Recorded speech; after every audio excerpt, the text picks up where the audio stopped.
شرور أنفسنا ومن سيئات أعمالنا من يهده الله فلا مضل له ومن يضلل فلا هادي له أشهد أن لا إله إلا الله وحده لا شريك له وأشهد أن محمدا عبده ورسوله صلى الله عليه وسلم أما بعد Ikhwani wa akhwati rahimani wa rahimakumullah.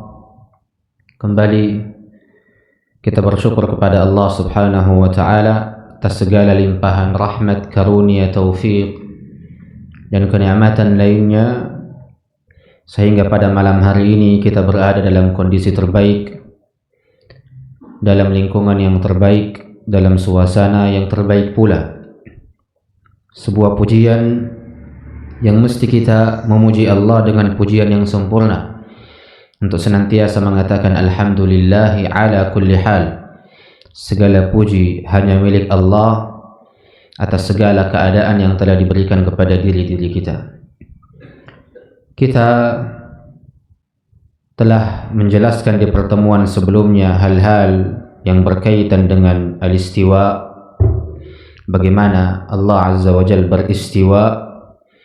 Juga kita telah menjelaskan makna dari al-istiwa itu sendiri, di mana penulis menukilkan ada dua makna. Seperti kata penulis di dalam kitab ini, fama'nahu al-'uluwu wal-irtifa'. Makna dari al-istiwa itu al-'ulu dan al-irtifa'. Dan kita menambahkan tiga makna lainnya. Maka seluruh jumlah dari makna al-istiwa itu ada 5. Yang pertama al-'ulu, yang kedua al-irtifa', yang ketiga al-istiqrar, yang keempat as-su'ud, dan yang kelima al-qu'ud, sebagaimana yang telah kita jelaskan di pertemuan sebelumnya. Kemudian penulis melanjutkan apa-apa yang telah beliau tulis dengan mengatakan, amma kayfiyatu hadha al-istiwa'i fala ya'lamuhu illa Allah wahdahu la syarika lah. Adapun tentang bagaimananya istiwanya Allah ini, maka tidak ada yang mengetahuinya kecuali Allah saja. Tidak ada yang mengetahuinya kecuali Allah saja. Itu disebabkan karena 3 hal yang sebelumnya kita telah kaji. Yang pertama, belum ada yang melihat Allah, sehingga tidak ada seorang pun yang mampu mengatakan dan mengabarkan tentang bagaimananya sifat dan bagaimananya Allah itu sendiri. Yang kedua, belum ada seorang pun yang melihat sesuatu yang sama dengan Allah, sehingga boleh baginya untuk mengabarkan bahwasanya Allah itu seperti ini ataupun seperti itu. Yang ketiga, belum ada seorang pun yang ma'sum, terhindar dari kesalahan, yang mengabarkan kepada kita tentang bagaimana Allah Azza wa Jalla beristiwa. Makanya Al-Imam Malik rahimahullah mengatakan, ketika ditanya tentang bagaimana Allah beristiwa, kata Al-Imam Malik, al-istiwa'u ma'lum wal kayfu majhul. Adapun istiwanya Allah dari sisi makna bahasa Arab itu dimaklumi, artinya al-'ulu, al-irtifa', al-istiqrar, al-qu'ud, was-su'ud. Ada 5 maknanya, dimaklumi di dalam bahasa Arab. Wal kayfu majhul, adapun bagaimananya ini tidak diketahui, dikarenakan Allah Azza wa Jalla tidak mengabarkan kepada kita tentang bagaimana istiwanya Allah. Maka jangan disama-samakan dengan makhluk. Wal imanu bihi wajib, dan keimanan akan istiwanya Allah itu kewajiban. Was-su'alu anhu bid'ah, dan bertanya tentang bagaimananya sifat dari sifat-sifat Allah ini diantara hal-hal yang masuk ke dalam ranah kebid'ahan, yang baginda Nabi sallallahu alaihi wasallam berikan kehati-hatian padanya dengan mengatakan, wa iyyakum wa muhdatsatil umur. Berhati-hatilah kalian dari perkara-perkara yang baru, yang tidak ada tuntunannya, tidak ada dasarnya, tidak ada pokoknya di dalam agama ini. Berhati-hatilah kalian dari perkara-perkara yang baru. Fa inna kulla muhdatsatin bid'ah, Karena seluruh perkara-perkara yang baru, yang tak ada asasnya, pokoknya di dalam agama ini, masuk ke dalam ranah bid'ah. Wa kullu bid'atin dalalah. Dan setiap kebid'ahan ini hukumnya sesat. Adapun riwayat wa kullu dalalatin finnar, dan setiap kesesatan itu di neraka, maka riwayat ini adalah riwayat yang lemah. Jangan berhujjah dengannya. Dan inilah yang dijelaskan oleh guru kami Syekh Muhammad ibn Sa'id Raslan, dan juga guru kami Syekh Abu Abdul A'la Khalid ibn Muhammad ibn Uthman hafizahullah. Maka riwayat wa kullu dalalatin finnar, setiap kesesatan ini tempatnya di neraka, adalah riwayat yang lemah. Itu disebabkan karena riwayat ini adalah riwayat tambahan yang ditambah dari riwayat Al-Imam An-Nasa'i. Adapun sampai wa kullu muhdatsatin bid'ah wa kullu bid'atin dalalah, ini memang riwayatnya Al-Imam Bukhari wal Imam Muslim rahimahumallahu jami'an. Maka para jamaah sekalian, makna dari istiwa dimaklumi, telah dimaklumi. Makanya suatu ketika Abu Ja'far Al-Hamadani mendatangi Abul Ma'ali Al-Juwaini. Abul Ma'ali Al-Juwaini ini seorang imam dari imam-imam Asy'ariyah di zamannya. Beliau memiliki buku dari buku-buku usulul fiqh, tapi di dalamnya ada ilmu al-kalam wal falsafah dan ilmu filsafat. Maka Imam Abu Ja'far Al-Hamadani mendatangi Abul Ma'ali Al-Juwaini. Kemudian Abul Ma'ali Al-Juwaini ini tentunya bagian dari golongan Asy'ariyah. Orang-orang Asy'ariyah mengatakan Allah tidak beristiwa di atas arsy-Nya. Ini pendapat mereka. Pendapat yang kedua yang diucapkan oleh orang-orang Asy'ariyah mengatakan Allah itu tidak di atas langit, tapi Allah itu di mana-mana. Ini pendapat mereka. Maka Imam Abu Ja'far Al-Hamadani mengatakan tidak. Allah itu di atas langit dan Allah itu berada di atas arsy-Nya. Maka Abul Ma'ali Al-Juwaini mengatakan tidak, Allah tidak di langit dan Allah itu tidak berada di atas arsy-Nya. Karena ketika kita mengatakan seperti itu, maka Allah sama saja dengan makhluknya.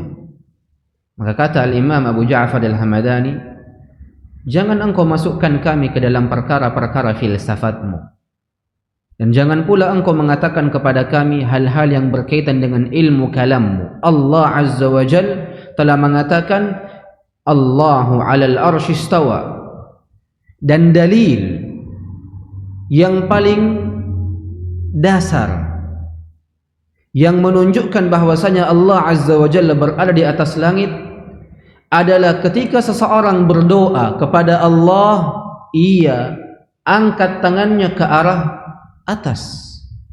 Ini dalil fitrah. Al-Imam Abu Ja'far Al-Hamadani tidak datang dengan dalil Quran, karena ketika beliau datang dengan dalil Al-Quran, Abu Al-Ma'ali Al-Juwaini bakalan membantahnya dan datang dengan takwil-takwil yang buruk dan rusak. Jikalau Abu Ja'far Al-Hamadani datang dengan hadis-hadis Nabi, kembali Abul Ma'ali Al-Juwaini akan membantahnya dengan datang dengan takwil-takwil yang rusak lagi. Maka Abu Ja'far Al-Hamadani datang dengan dalil fitrah. Ketika engkau terkena musibah, rumah engkau kebakaran, maka engkau berdoa kepada Tuhanmu. Apa yang engkau lakukan? Engkau angkat tanganmu ke atas, menunjukkan bahwasanya Tuhanmu Allah Azza wa Jal berada di atas langit. Kemudian ketika engkau sujud, apa yang engkau katakan? Engkau mengatakan Subhana Rabbiyal A'la, Maha suci bagi Allah yang tinggi, berada di atas. Maka ini dalil fitrah. Maka ketika Al-Imam Abu Ja'far Al-Hamadani mengatakan ucapan ini, Abul Ma'ali Al-Juwaini mengatakan hayyaranil Hamadani, orang ini membuatku bingung, pikiran saya kacau gara-gara ucapan orang ini. Lihat, ketika seseorang benar-benar berada di atas fitrahnya, dan ia memiliki pendapat yang menyelisihi fitrahnya. Ketika orang ini diajak kembali kepada fitrahnya, ia akan merasa kebingungan yang manakah yang benar, apakah fitrahnya ataukah pikiran yang selama ini ia anut. Makanya baginda Nabi SAW juga mewanti-wanti perkara ini, perkara yang berkaitan dengan was-was. Karena kata Nabi SAW dalam sebuah hadis, "Da' ma yaribuk ila ma la yaribuk." Tinggalkan perkara-perkara yang membuatmu ragu kepada perkara-perkara yang tidak membuatmu ragu. Sebuah kaidah yang baginda Nabi SAW ajarkan kepada umatnya untuk meninggalkan perkara-perkara yang membuatnya ragu, bimbang, untuk berada pada perkara-perkara yang tidak lagi membuatnya seperti itu. Maka sangatlah benar apa yang Allah Azza wa Jalla firmankan, di mana Allah Azza wa Jalla mengatakan, sungguh Allah berada di atas arsy-Nya. Sungguh Allah berada di atas arsy-Nya. Maka ini bagian dari hal-hal yang penting untuk kita perhatikan, ikhwani wa akhwati rahimani wa rahimakumullah. Kemudian kita juga telah membahas seorang budak perempuan mendatangi baginda Nabi sallallahu alaihi wasallam, di mana budak perempuan ini mengatakan kepada baginda Nabi sallallahu alaihi wasallam ketika ditanya oleh Nabi, di mana Allah? Aina Allah? Maka budak perempuan ini mengatakan, fis sama.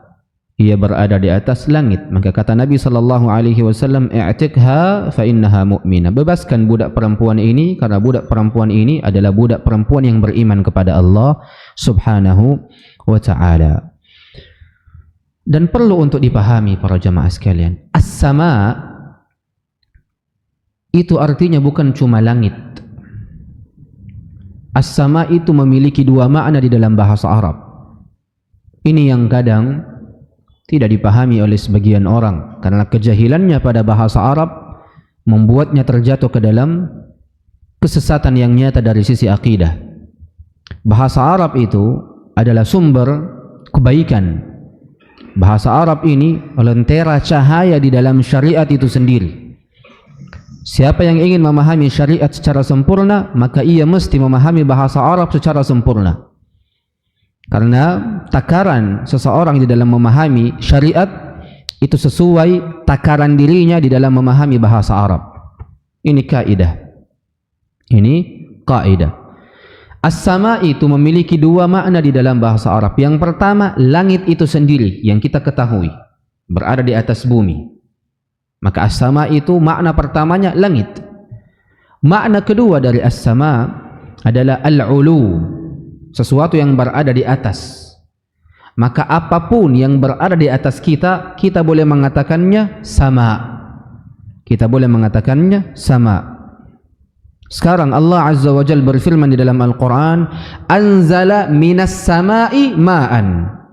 Sungguh Allah Subhanahu wa ta'ala telah menurunkan hujan dari langit. Sekarang saya tanya, hujan ini keluar dari langit atau hujan ini keluar dari awan?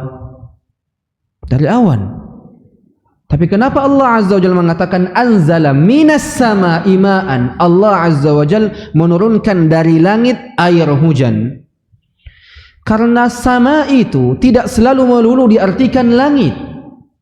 Sama itu pun juga mampu diartikan sebagai sesuatu yang berada di atas kita. Awan ini di mana sekarang? Di atas kita. Maka apa-apa yang di atas kita itu disebut sebagai sama. Ini yang mesti untuk dipahami.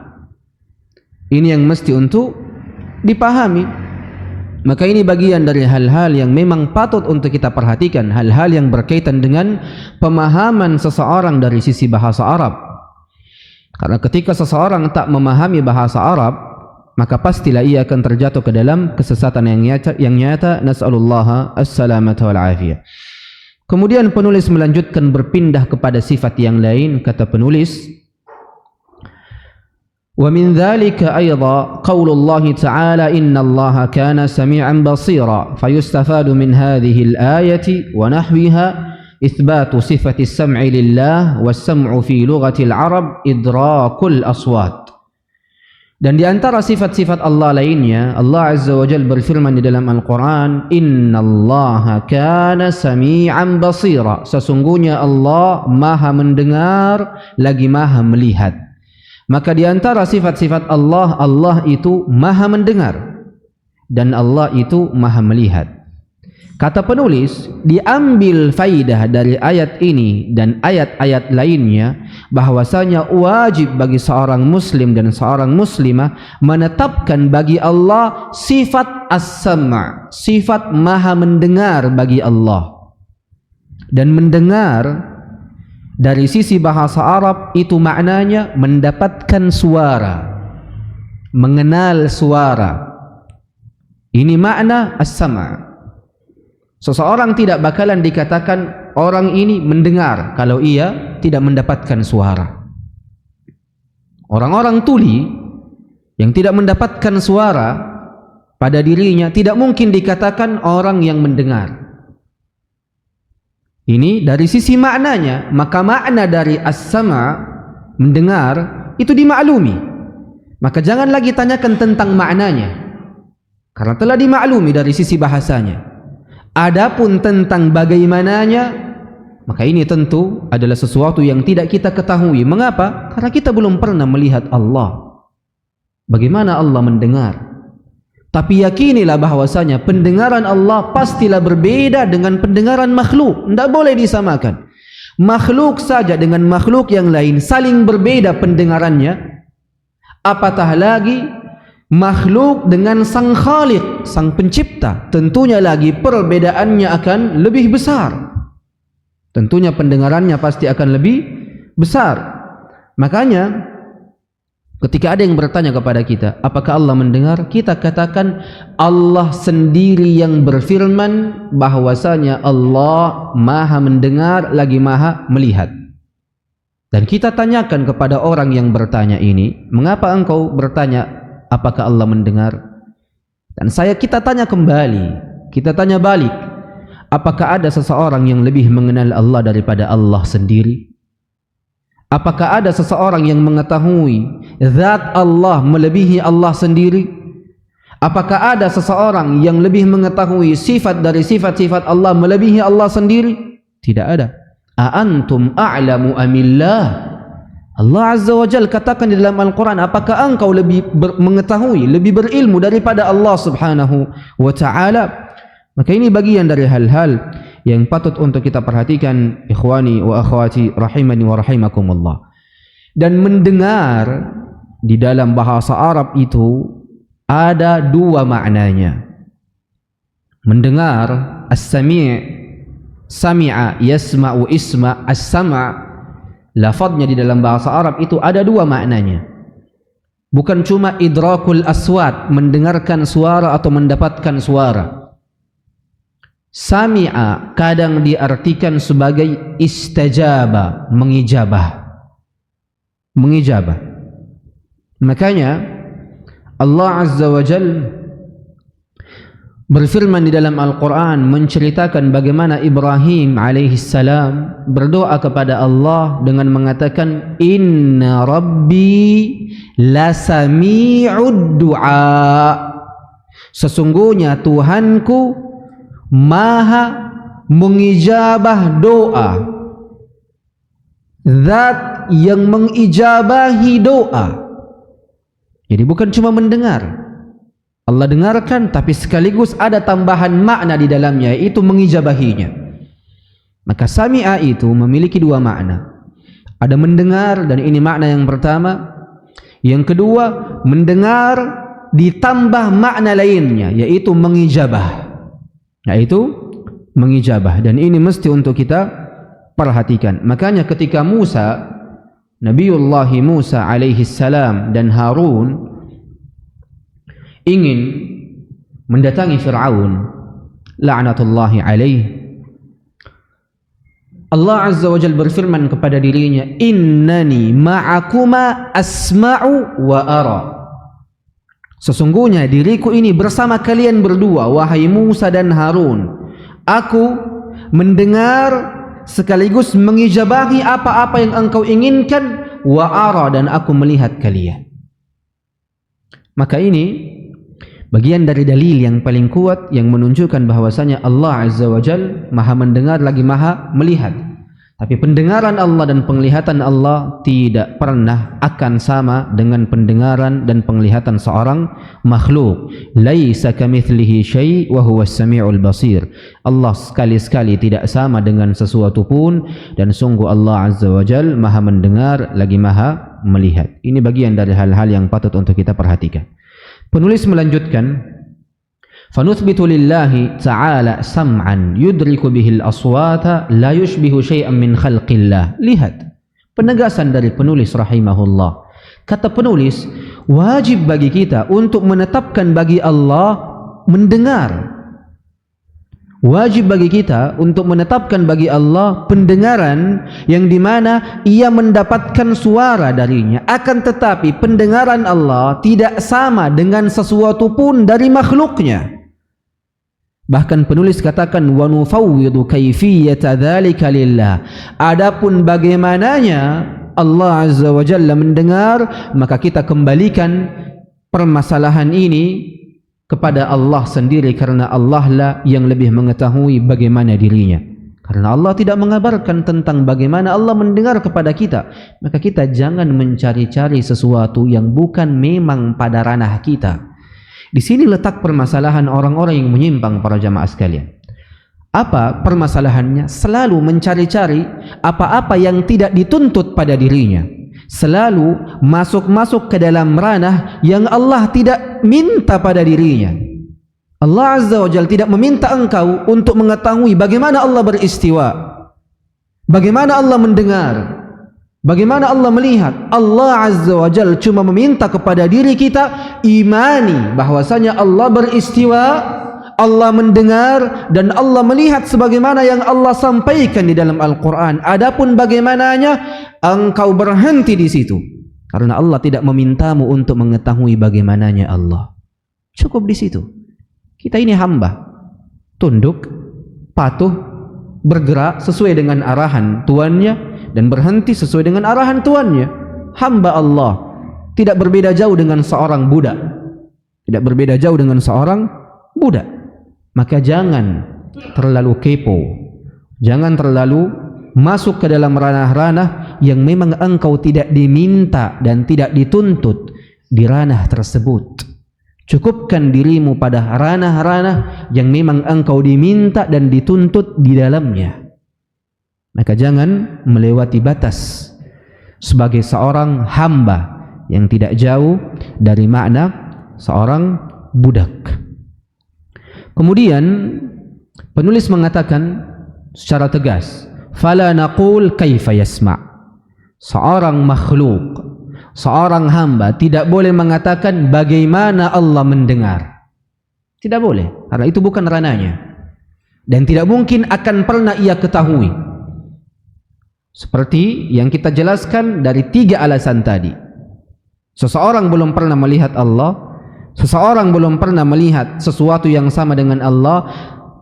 Rasulullah sallallahu alaihi wasallam, seseorang yang ma'sum, terbebas dari kesalahan, belum pernah mengabarkan kepada kita tentang bagaimana Allah mendengar. Dan penulis mengatakan, wala nakhudu fi dzalik id lam yutla'na tabaraka wa ta'ala alaihi bal ista'thara jalla wa ala bi ilmi. Dan jangan kita masuk-masuk ke dalamnya, karena Allah Azza wa Jal tidak menuntut pada diri kita perkara itu, tapi perkara ini Allah Azza wa Jalla simpan sendiri di dalam keilmuan Allah.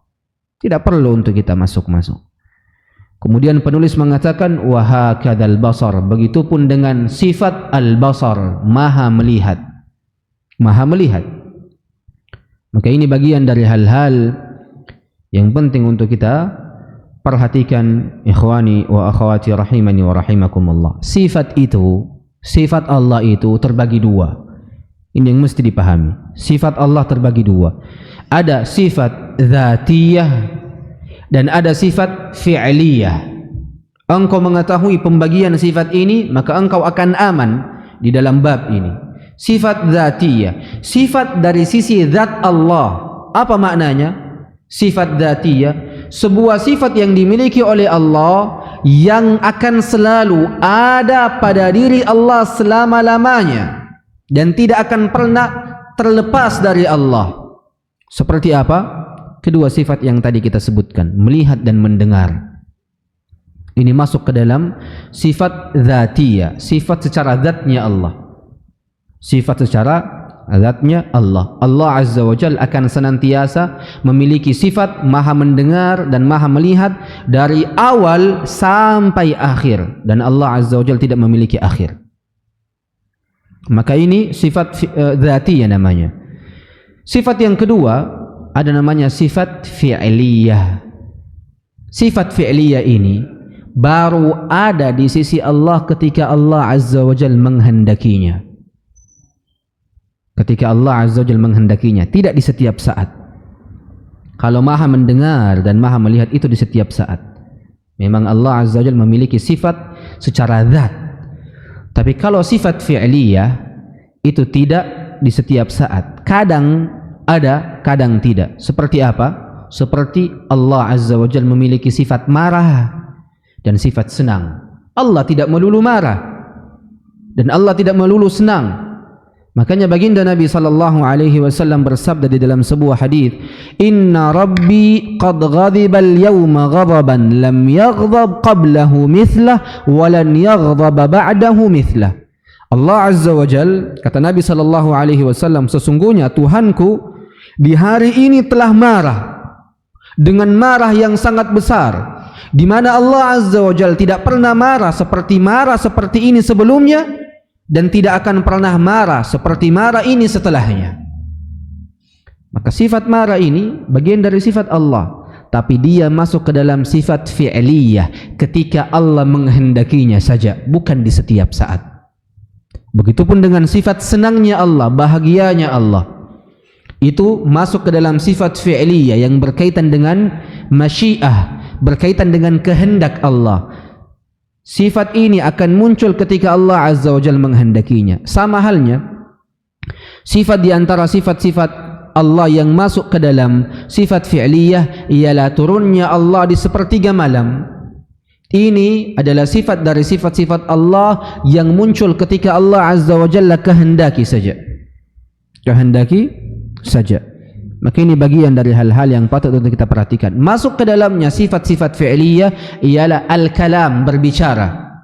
Sifat ini baru muncul ketika Allah Azza wa Jalla kehendaki untuk berbicara kepada makhluknya.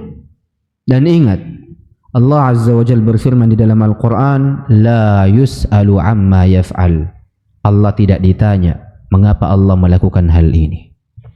Kalau Allah ingin berbicara, jangan tanya mengapa engkau berbicara ya Allah. Ketika Allah ingin turun ke muka bumi, jangan ditanya mengapa engkau turun ke langit bumi ya Allah di setiap hari di sepertiga malamnya. Karena kata Allah, la yus'al amma yaf'al. Allah tidak ditanya mengapa Allah melakukan hal ini. Allah adalah raja, dan tak layak bagi seorang budak mempertanyakan mengapa rajanya melakukan hal ini. Kan seperti itu dari sisi hukum dunianya, apatah lagi jikalau berkaitan dengan hukum akhiratnya. Semoga Allah Azza wa Jalla memberikan kita kebaikan dunia dan akhirat. Kata penulis melanjutkan ucapannya, baginda Nabi sallallahu alaihi wasallam bersabda di dalam sebuah hadis, "Innallaha la yanam wa la yanbaghi lahu an yanam, yakhfidul qista wa yurfa'u ilayhi 'amalul layli qabla 'amalin nahar wa 'amalun nahari qabla 'amalil layl, hijabuhu an-nur law kashafahu la ahraqat subuhatu wajhihi man taha ilayhi basaruhu min khalqi." Allahu akbar. Kata Nabi sallallahu alaihi wasallam, sesungguhnya Allah tidak pernah tidur. Di sini ada kaidah para jamaah sekalian. Seluruh dalil dari Al-Quran ataupun dari sunnah Nabi sallallahu alaihi wasallam yang menyebutkan sifat-sifat Allah tapi dalam bentuk penafian, seperti di hadis ini, innallaha la yanam, sesungguhnya Allah tidak tidur. Jikalau ada dalil dari Al-Quran dan sunnah yang menyebutkan sifat-sifat Allah tapi dalam bentuk penafian, maka wajib bagi ahlus sunnati wal jamaah untuk menetapkan kebalikannya, untuk menetapkan kebalikannya, untuk menetapkan kesempurnaan dari kebalikannya. Maka ketika Allah Azza wa Jal atau baginda Nabi sallallahu alaihi wasallam bersabda, innallaha la yanam, sesungguhnya Allah tidak pernah tidur, maka dalil ini mewajibkan akan adanya penetapan kebalikannya secara sempurna. Apa kebalikan dari tidur? Terjaga dan hidup. Maka Allah Azza wa Jal memiliki sifat hidup yang sempurna, terjaga yang sempurna. Ini cara ahlus sunnah di dalam menetapkan sifat-sifat Allah yang Allah Azza wa Jal atau yang baginda Nabi sallallahu alaihi wasallam sebutkan di dalam Al-Quran ataupun di dalam hadis Nabi dalam bentuk penafian. Sama halnya Allah Azza wa Jal berfirman di dalam Al-Quran, وَمَا كَانَ رَبُّكَ نَسِيًّا, dan tidaklah Allah Azza wa Jalla itu lupa. Sekali-sekali Allah Azza wa Jalla itu tidak lupa. Apa maknanya? Allah Subhanahu wa ta'ala memiliki keilmuan yang sempurna dan tidak akan pernah lupa. Sama halnya di ayat yang lain Allah Azza wa Jalla berfirman, وَمَا رَبُّكَ بِظَلَّامٍ لِلْعَبِيدِ, sekali-sekali Allah Azza wa Jalla, Tuhanmu tidak akan pernah menzalimi seorang hamba pun. Menunjukkan apa? Allah Azza wa Jalla memiliki sifat keadilan yang sangat sempurna, karena kebalikan dari kezaliman adalah keadilan. Begini cara ahlus sunnah di dalam menetapkan nama-nama dan sifat-sifat Allah yang datang dari Al-Quran ataupun sunnah dalam bentuk penafian. Innallaha la yanam, sesungguhnya Allah tidak tidur. Apa kebalikan dari tidur? Hidup dan terjaga. Maka hidupnya Allah sempurna dan terjaganya Allah sempurna. Ini maksudnya.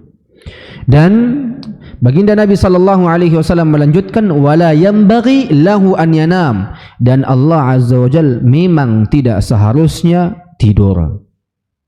Kemudian kata Nabi, yakhfidul qista wa yarfa'u, Allah Azza wa Jalla yang berkuasa menurunkan timbangan amal dan mengangkatnya.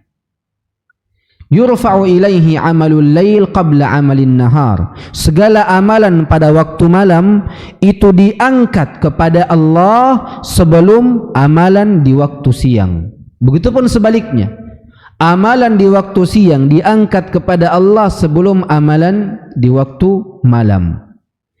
Dan baginda Nabi sallallahu alaihi wasallam melanjutkan, hijabuhun nur, hijabnya adalah cahaya. Hijabnya adalah cahaya. Lau kashafahu la ahraqat subhatu wajhihi mantaha ilaihi basaruhu min khalqi. Hijabnya antara Allah Azza wa Jal dan para hambanya itu ada cahaya. Seandainya, andai kata Allah Azza wa Jalla menyingkap cahaya ini, pastilah keagungan wajah Allah akan membakar seluruh makhluk yang dipandangnya. Luar biasa. Makanya Musa alaihi salam ketika meminta kepada Allah di Jabal Tur,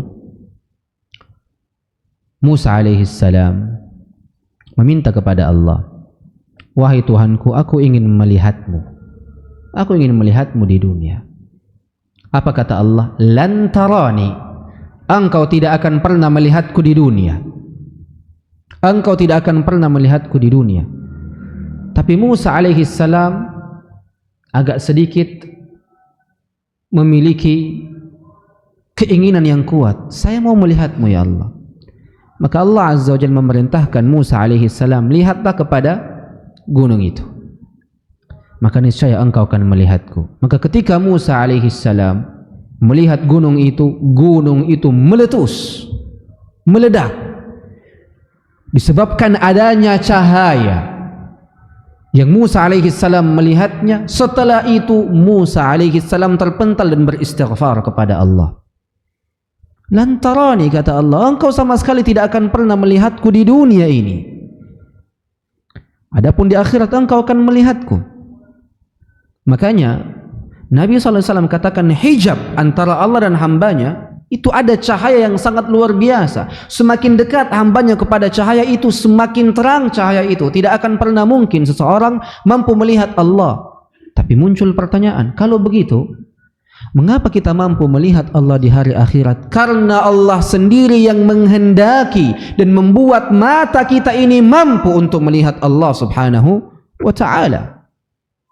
Ini pertanyaan yang simple, hanya saja dibuat susah dengan ilmu filsafat dan ilmu kalam. Semoga Allah azza wa jalla memberikan kebaikan kepada semuanya. Maka kata Nabi SAW di dalam hadis ini, Allah itu tidak tidur, menunjukkan Allah memiliki kehidupan yang sempurna, memiliki keterjagaan yang sempurna. Dan di sini ada sebuah faidah yang mesti untuk kita ketahui para jamaah sekalian. Apa itu? Ketika baginda Nabi SAW mengabarkan kepada kita bahwasanya Allah Azza wa Jalla tidak tidur dan tidak akan pernah tidur, dan seharusnya Allah Azza wa Jalla memang tidak akan pernah tidur, seorang hamba ketika mendengar hadis ini mestilah memiliki keyakinan bahwasanya Allah Subhanahu wa taala tidak akan pernah lalai. Tidak akan pernah lalai.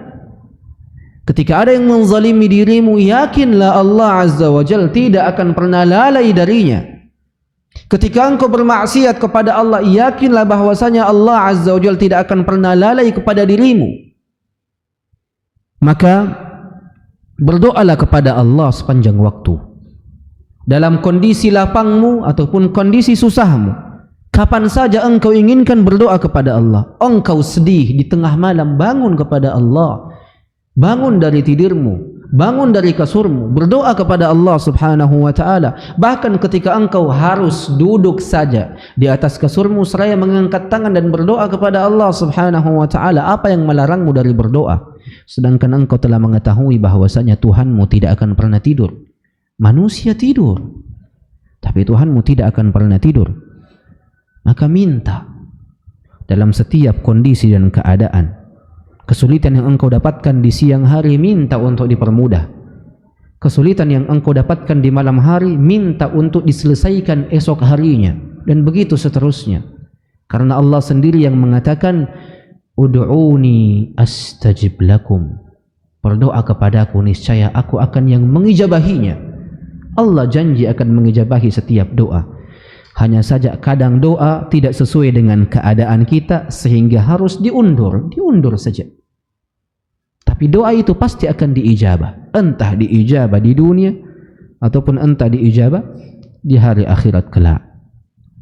Oleh karenanya para jamaah sekalian rahimani wa rahimakumullah, patut bagi setiap muslim untuk mengetahui bahwasanya Allah Azza wa Jalla memiliki sifat yang sempurna.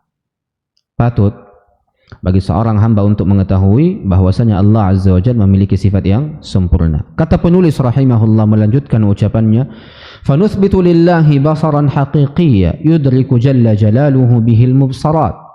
Kita tetapkan bagi Allah penglihatan secara hakikat yang dengannya Allah Azza wa Jalla melihat. Illa anna kaifiyata hadzal basari la na'lamu. Kecuali perkara tentang bagaimananya. Perkara tentang bagaimananya Allah melihat ini sama sekali tidak kita ketahui. Karena apa-apa yang kita ketahui itu hanya sebatas pada perkara-perkara yang Allah Azza wa Jalla inginkan pada diri kita untuk mengetahuinya. Kan begitu? Sekarang, apa-apa yang kita ilmui saat ini dari ilmu syariat adalah apa-apa yang Allah inginkan untuk kita ketahui. Tapi jikalau ada perkara-perkara yang Allah Azza wa Jalla tidak menginginkan pada diri kita untuk mengetahuinya, pastilah Allah tidak akan mengabarkannya. Makanya Allah Azza wa Jalla tidak pernah kita dapati di dalam firman-Nya mengabarkan tentang bagaimana sifatnya Allah. Allah Azza wa Jalla cuma menafikan. Kata Allah di dalam Al-Quran, "Laisa kamitslihi syai'." Allah tidak sama dengan sesuatu pun. Cuma itu. Maka jikalau Allah menyebutkan sifat, kita katakan sifat Allah tidak sama dengan sifat makhluk. Apapun sifatnya, istiwa'kah, melihatkah, mendengarkah, marahkah, ataupun senangkah ataupun Allah Azza wa Jal memiliki kedua tangan, maka jangan disamakan dengan seorang makhluk. Maka ini bagian dari keyakinan Ahlus Sunnati wal Jamaah, ikhwani wa akhwati rahimani wa rahimakumullah. Ini bagian dari hal yang benar-benar patut untuk kita perhatikan. Kemudian penting untuk atau bagi seorang hamba untuk memahami bahwasanya pendengaran dan penglihatan Allah sama sekali tidak pernah akan sama dengan seorang makhluk.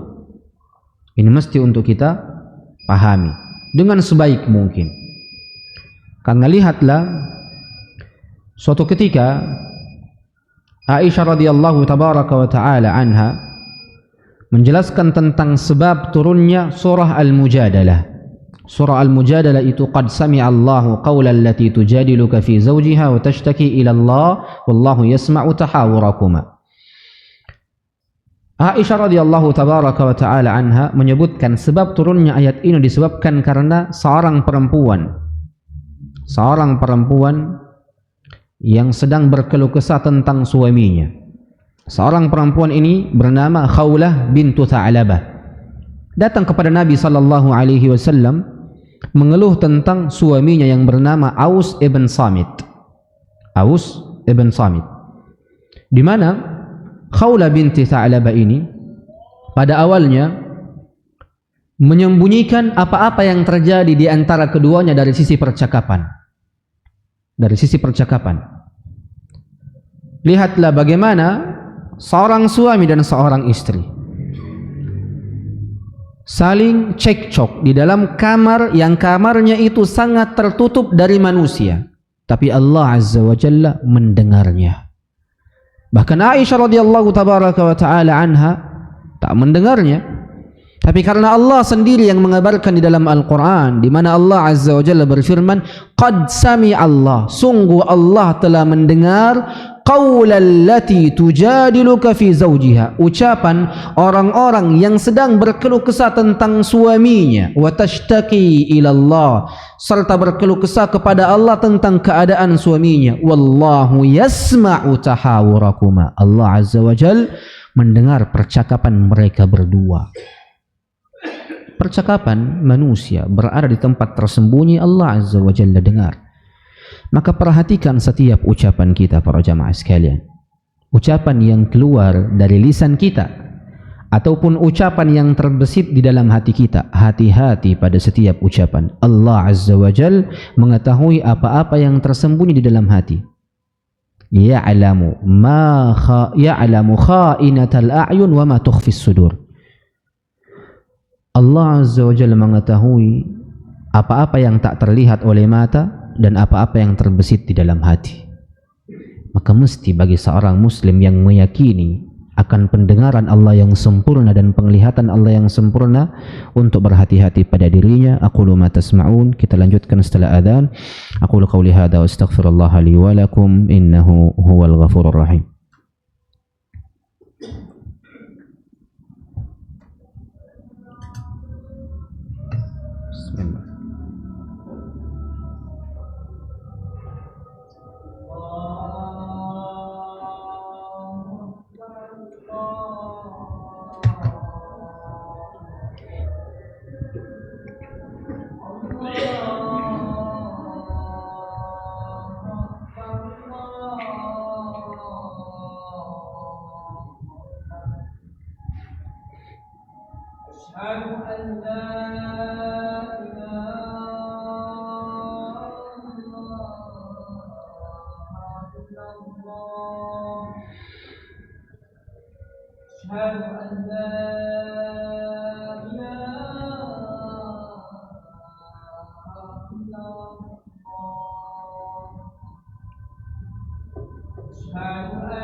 Ikhwani wa akhwati rahimani wa rahimakumullah. Dengan ini kita telah selesai pada bab yang kedua dari bab tauhid, nama-nama dan sifat-sifat Allah Azza wa Jalla yang mulia dan agung, yang dimana kita akan masuk ke dalam bab selanjutnya, yaitu bab tauhid al-uluhiyah, tauhid yang berkaitan dengan ibadah seorang hamba kepada Allah Subhanahu wa ta'ala. Tapi sebelum kita masuk ke dalam bab tauhidul uluhiyah, ada perkara yang mesti untuk kita pahami, yaitu orang-orang yang memiliki penyimpangan di dalam bab nama-nama dan sifat-sifat Allah itu memiliki satu keyakinan. Keyakinan mereka di mana mereka mengatakan tariqatus salaf aslam wa tariqatul khalaf a'lam wa ahkam. Mereka memiliki keyakinan bahwasanya metodenya para salaf itu lebih selamat, tapi metodenya orang-orang yang datang belakangan ini lebih berilmu dan lebih hikmah. Ini celaan terhadap para salaf. Makanya orang-orang yang menyimpang ini, ketika kita katakan Allah Azza wa Jal itu beristiwa di atas arsy-Nya, jangan ditakwil dan jangan diubah-ubah lagi, apatah lagi datang dengan makna-makna lainnya. Apa yang kita katakan? Apa yang mereka katakan? Para salaf itu tidak paham. Mereka katakan seperti ini karena para salaf tidak mengetahui maknanya. Para salaf itu cuma beriman dengan zahirnya ayat. Adapun orang-orang belakangan ini, ia beriman dengan zahirnya ayat, tapi ia juga lebih mengilmui apa-apa yang berkaitan dengan makna-makna ayat-ayat tertentu. Ini celaan terhadap salaf. Lihatlah bagaimana orang-orang yang sesat ketika Allah Azza wa Jalla berfirman, bal yadahu mabsutatan, tatkala kedua tangan Allah terbuka. Maka orang-orang yang menyimpang mengatakan Allah tidak memiliki tangan. Karena kalau kita mengatakan Allah memiliki tangan, maka ini sama menyamakan Allah dengan makhluknya. Yang keliru cuma satu, engkau telah menyamakan Allah dengan makhluknya memang dari awal di pikiranmu. Adapun kami mengatakan Allah memiliki kedua tangan, kita tidak bayangkan bagaimana kedua tangan Allah, karena Allah sendiri yang mengatakan laisa kamitslihi syai'. Allah tidak sama dengan makhluknya. Sama halnya ketika Allah Azza wa Jalla berfirman di dalam Al-Quran, yauma naqulu li jahannama hal imtala'ti wa taqulu hal min mazid. Pada hari di mana Allah Azza wa Jalla mengatakan kepada Jahannam, wahai Jahannam, apakah engkau telah penuh ataukah engkau masih membutuhkan tambahan? Maka Jahannam ini terus membutuhkan tambahan, tidak akan pernah penuh sampai Allah Azza wa Jalla meletakkan kakinya di atas Jahannam. Maka wajib bagi seorang muslim ketika mendapati dalil ini mengatakan Allah Azza wa Jalla memiliki kaki. Tapi ini bukanlah sebuah isyarat atau sebuah dalil bahwasanya kaki Allah sama dengan kaki kita atau kaki makhluknya. Berbeda. Kita cuma menukilkan sebagaimana yang Allah Azza wa Jalla ucapkan, dan kita hanya mengucapkan sebagaimana baginda Nabi sallallahu alaihi wasallam ucapkan. Kita tidak melewati batas dan tidak menafikan apa-apa yang Allah Azza wa Jalla ucapkan. Orang-orang yang menyimpang mengatakan Allah tidak memiliki kaki, tapi maksud dari kaki di situ adalah sekumpulan manusia. Bagaimana mungkin? Sekumpulan manusia telah dimasukkan. Ditanya, halim tala'at, apakah engkau telah penuh wahai neraka Jahannam? Tidak penuh-penuh juga. Bagaimana mungkin artinya sekumpulan manusia? Sedangkan Nabi SAW katakan, hatta yada'al jabbaru qadamahu 'alaiha, sampai Allah Azza wa Jalla yang maha agung, yang maha kuat, yang maha tegas meletakkan kakinya di atas neraka Jahannam itu, baru neraka Jahannam itu penuh. Apalagi yang engkau mau ubah dari ucapan ini? Apalagi yang engkau mau pelintirkan dari ucapan ini?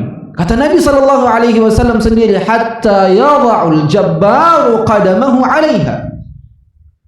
Ini bagian dari hal yang penting untuk kita pahami para jamaah sekalian. Jangan pernah melewati batas pada apa-apa yang Allah sampaikan kepada dirimu, dan jangan pernah menafikan apa-apa yang Allah Azza wa Jalla tetapkan pada dirimu. Itu saja konsepnya. Engkau akan selamat di dalam bab ini. Ketika ada yang bertanya, apakah Allah Azza wa Jalla itu seorang arsitek? Contoh.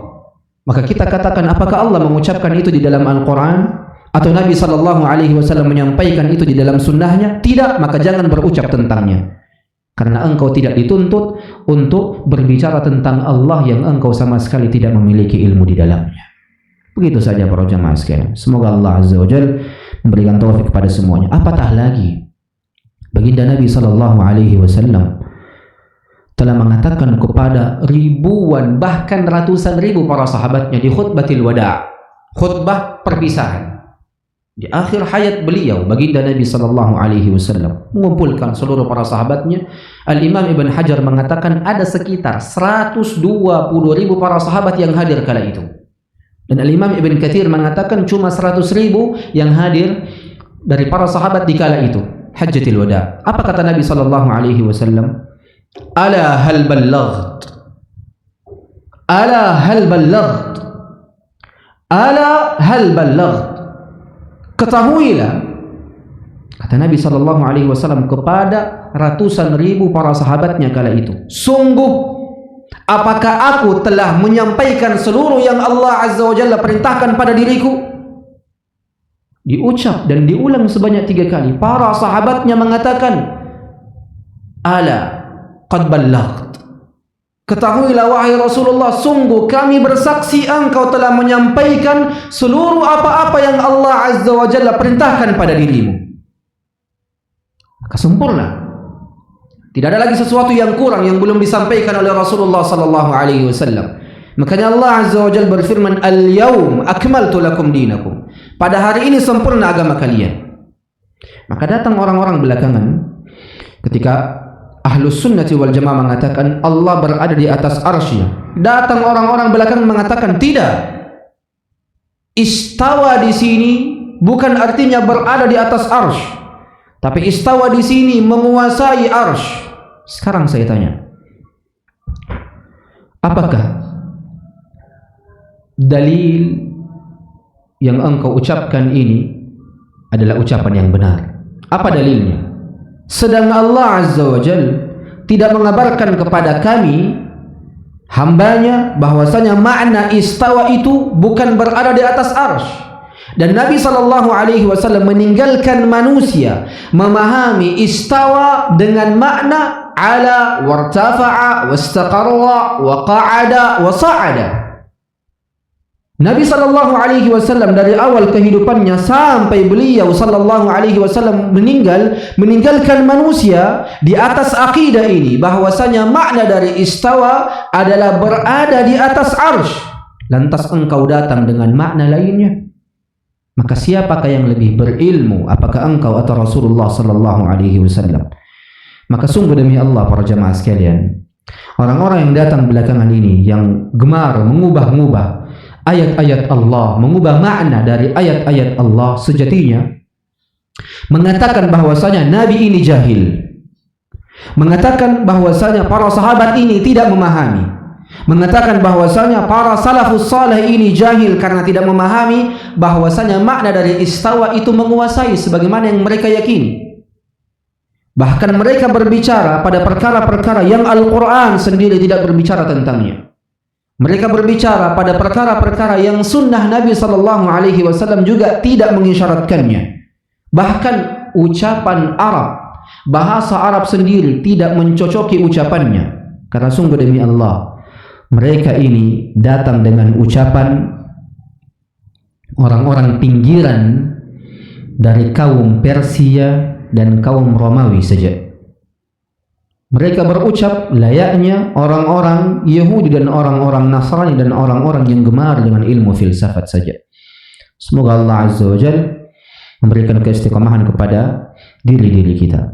Maka bab selanjutnya para jemaah sekalian ialah tauhid al-uluhiyah. Kita sekedar membahas hal-hal yang berkaitan dengan tauhid uluhiyah secara umum, yang dimana insya-Allah di pertemuan selanjutnya kita akan masuk ke dalam apa-apa yang penulis katakan. Kata penulis, al-mu'taqadus sahih fi tauhid al-uluhiyah, akidah yang benar pada bab tauhid uluhiyah. Al-uluhiyah, al-ilahiyah sama artinya, sama maknanya. Dua lafaz yang memiliki makna yang sama, al-uluhiyah dan al-ilahiyah. Apa makna kedua lafaz ini? Maknanya ialah mengesahkan Allah dari sisi ibadah, mengesahkan Allah dari sisi ibadah. Dan apa makna ibadah?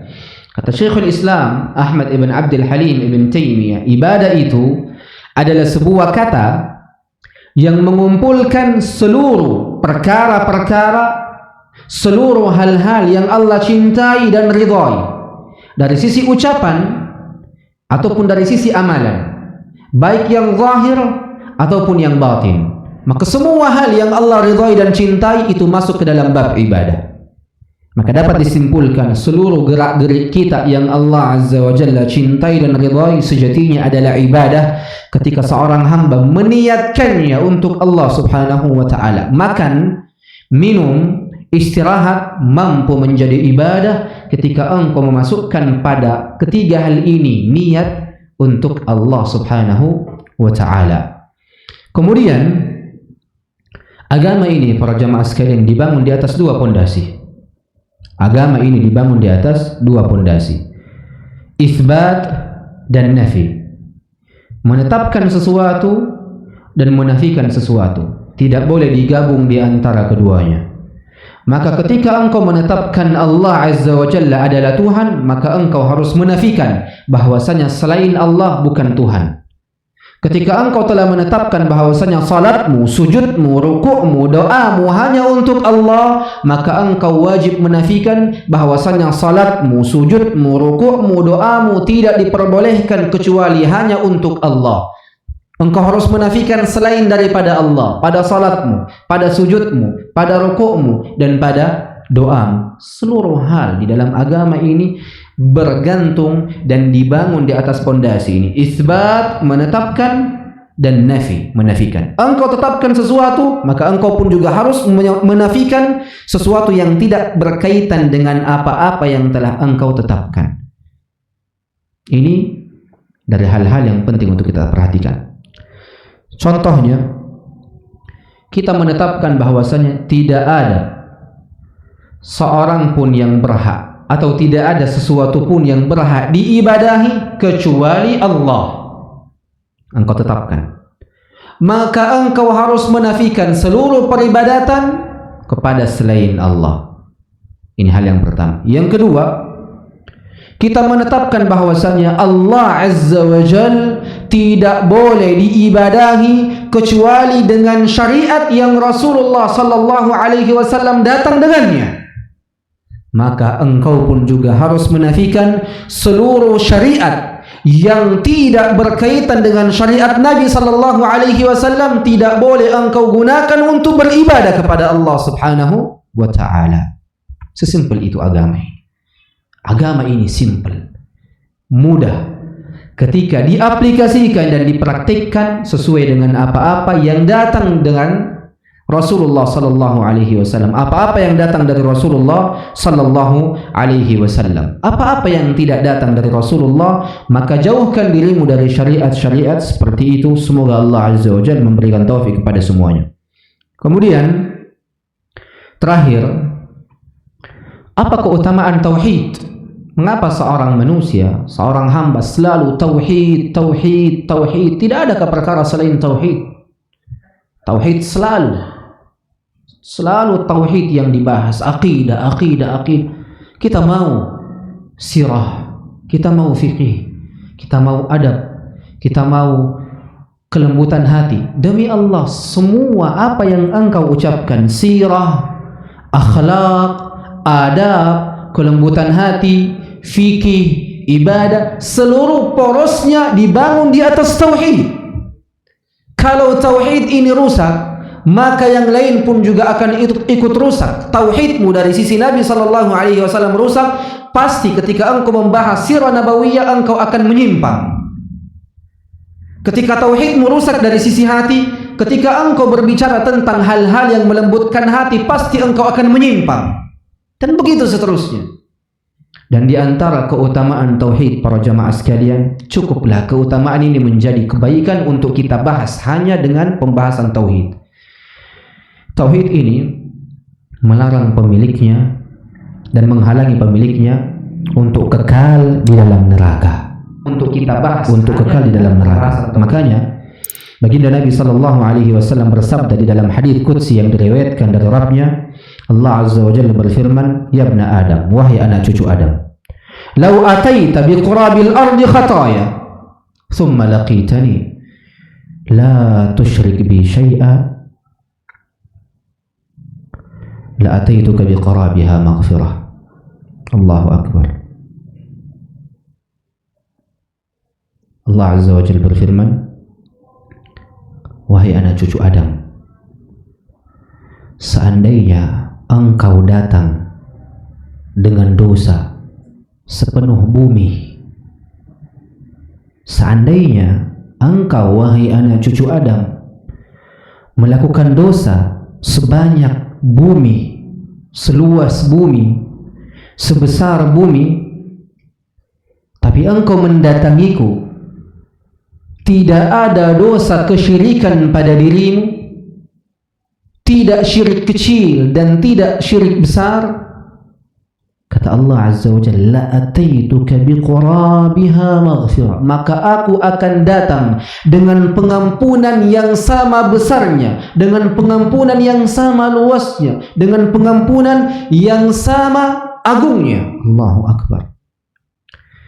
Makanya Allah Azza wa Jalla berfirman di dalam Al-Quran, qul ya ibadiyalladzina asrafu ala anfusihim la taqnatu min rahmatillah innallaha yaghfiru dzunuba jami'a. Allahu akbar.